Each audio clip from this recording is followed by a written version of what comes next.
Unpacking, kde si budeme rozbalovat tuhle hračku, kterou jsem dostal na svojí vánoční besídce. Tady Lego Ninjago Dragon Racing, tady tenhle malej set. Zároveň bych chtěl říct, že v té soutěži, kterou teďka pořádám na svém kanále, můžete vyhrát i tohle Santu s pytlem dárků a takovouhle čepicí a tak. A taky jsem si vzal tohle varana a bleskovýho jako emoční podporu. Taky svoji mamku, která to video točí. A pokud byste chtěli jako samostatný video o tomhle varanovi, tak dejte like, odběr a napište do komentářů, jestli byste to chtěli. A my jdeme na naše unpacking. Tak.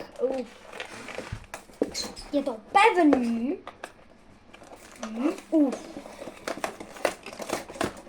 Pane bože.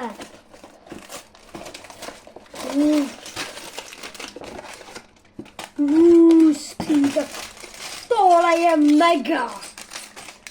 Na tomhle setu jsem jako jediná věc, která se mně nelíbí, je, že jsou ty pytlíky v plastu a to jako se mně prostě nelíbí, protože nevím. A v tomhle videu si rozbalíme jenom ty figurky si uděláme a pokud byste chtěli video, jak budu skládat celý ty roboty a tak, napište do komentářů a dejte like a odběr a veselý Vánoce a jdeme rozbalovat. Tak.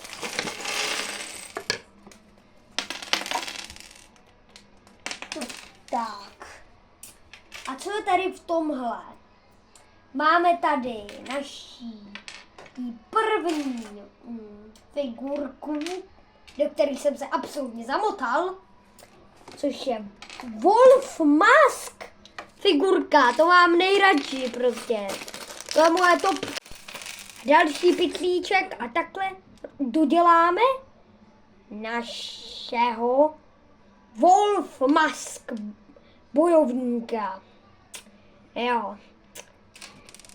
Je prostě miluji Ninjago a hlavně tu ten první seriál a tu první sérii.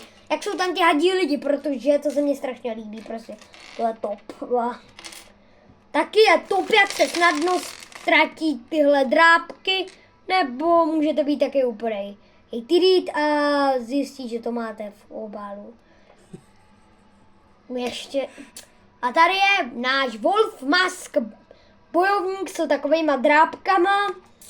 A pak můj další strašně oblíbený bojovník, protože je elektrický a tenhle varan, Samík, jo, jmenuje se stejně jako já, tenhle varan, je taky elektrický, tak se mně strašně líbí. Tak.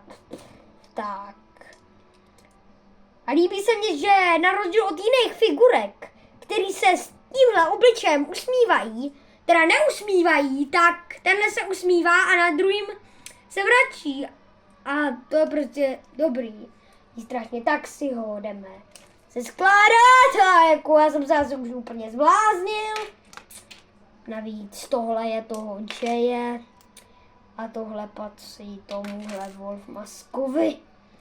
A dáme mu ještě do ruky tady tenhle elektrický výboj, aby se mohl bránit. A pak můj další mega oblíbený, asi třetí oblíbený, sorry všem, kteří se modlí do kostele za Lloyda, ale nějako se nejvíc líbí Kai. Je totiž strašně dobrý. Kdo má rád Kai, tak ať dá like a odběr a napíše komentář miluji Kai. A kdo má rád Lloyda, tak dá like a komentář a napíše, že miluje Lloyda. Tak. Proč to je? Já to prostě nenávidím. Tak a perfektní. To je. Teď ještě musím najít ty součástky. Jo, tak perfektní. Potřebuju řetěz. A ten design té katany je prostě top.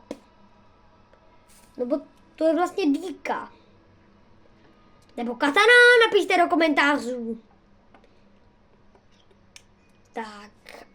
A takhle vypadá ten Lloyd. Takhle vypadá Jay. A takhle vypadá Wolf Mask, bojovník s drápy.